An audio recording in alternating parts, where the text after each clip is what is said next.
Փաշինյանի այդ հայտարարությունը ըստ էության ուրիշ նպատակ ուներ հոգեբանական ճնշում գործադրել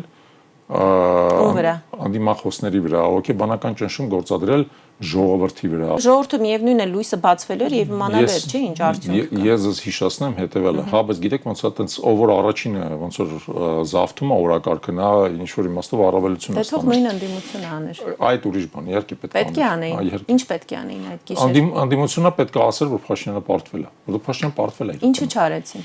Այդ արդեն Հիմա դուք օրինակ ուժեղ Հայաստանին կարելի ասել ավելի մոտ եք կանգնած, աջակցել եք ընտրությունների արդյունքում։ Դուք չեք կարող մեզ ասել ինչու չարեցին։ Ինչու ասացին մենք Սամվել Կարապետյանը հրավիրեց նույնպես ասուլիս եւ ասաց, որ մենք դեռ սպասում ենք վերջնա հաշվարկին։ Ես անկեղծ ասեմ, որ ավելի նպատակահարմար կլիներ, որպեսզի ընդդիմադիր թևերը